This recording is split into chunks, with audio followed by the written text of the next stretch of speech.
Balitang Espesyal.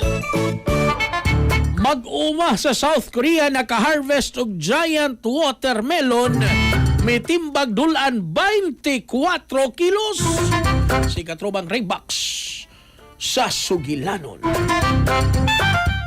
Gireport sa city government sa Changwon, South Gyeongsang Province sa South Korea makatropa nga nakaani og usa ka super watermelon nga may timbang og 26.63 kilos sa usa ka uma sa Wallem Village, Uechango. Labaw kini sa kasagaran nga pakwan nga makita sa merkado nga kasagaran 5 hangtod na po ka kilos ra ang timbang. Ang mag-uuma nga si Yoon Jongwon o sa siya usab ka head sa village nagdonar sa pakwan ngadto sa Daesan Myeon Administrative Welfare Center aron mapalambo ang kalidad sa mga watermelon sa ilang lugar. Si Yoon usa kini ka veteranong mag-uuma nga nagtanom na og pakwan, kamatis ug uban pang tanom sud sa 30 ka tuig sa iyang 1.5 hectare nga uma. Nakadaog na usab siya sa top prize sa Changwon Watermelon Festival Quality Contest niadtong 2018 ug 2019. Ang administrative sa Daesan Myeon nagplano nga ipakita ang maong super watermelon sa publiko isip simbolos kalidad sa ani ug kahusay sa lokal nga mga mag-uuma. Dako abi gyud sa watermelon. Anyways, sa atong mga katropang kalalakinan para kondisyon yun ka permi ibabaw sa kama pag turbo mga hikala labi naghapo kay kakapoy imong trabaho sa adlawan o niya manguhit pagin si Mrs. magabi. Turbo safe ni mga katropa tungod kay aprobado sa FDA nga dunay maka og klavuwas ka gama sa Yes to Health. 30 minutos sa dili pa inyong labing-labing pag turbo na. Kaysa turbo wagas ang lakas. Alang sa nagkayusag Pilipino para sa Pilipinas, ako inyong katropang Raybox alang sa Balitang Espesyal. Kasikas